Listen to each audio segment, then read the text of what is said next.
What is going on, my peeps? My name's David. Welcome back to this week's video. God damn it. Unbelievable. Just my damn luck.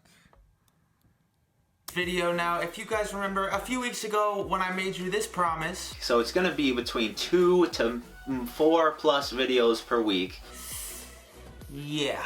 If you've been around here for any extended period of time, you will know that I am not great at keeping the promises that I make sometimes. Although this one still has hope. I'm just, giving you a fair warning if I don't get 2 to 4 up this week. But anyway, some of you may remember that a long ways back I made Jello Legos with these molds, which did take me a couple tries, but they ended up looking okay. And today I figured I should try to get more than one usage out of these $23 Lego molds. I decided to take some inspiration from Tipsy Bartender and all the other channels that have been doing shot glasses made out of Jolly Ranchers recently, and use that same concept to make these Legos instead. Now there's a couple different ways that I'm considering doing these, one of which I am assuming is going to come out the best, but I will try a few, so let's get right into it.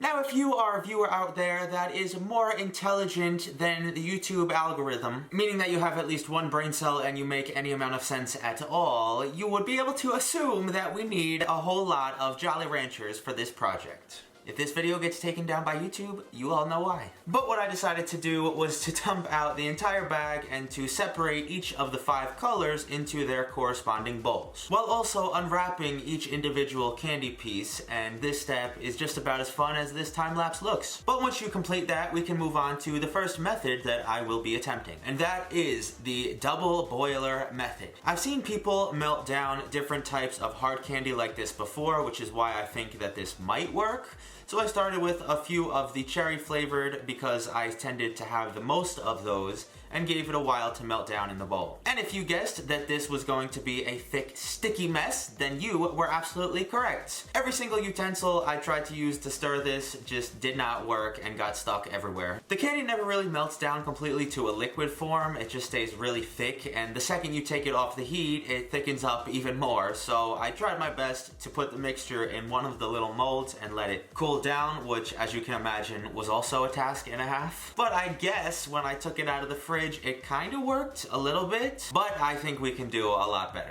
For method number 2, all I did was stuffed each mold with different colors of the Jolly Ranchers. I used 4 in each of these blocks, which I'm hoping won't be too much or too little. And once I had one of those molds completely filled, I threw it in a 400-degree oven for about 7 to 8 minutes. A tip for you if you're gonna try to make these things, if you see a ton of bubbles in the top of the candy, that means your oven is too hot or you left them in for too long. But all you really have to do is just go in and try to pop them with a toothpick or a different sharp object. Just a little bit of extra work, so avoid it if possible. But once I had done that, I threw that into the fridge for about 15 to 20 minutes until it hardened up, and these look a ton better. They still didn't take perfect shape of the molds, they really didn't get all the divots in it, and you could kind of see the crevice where all the candies kind of melted together.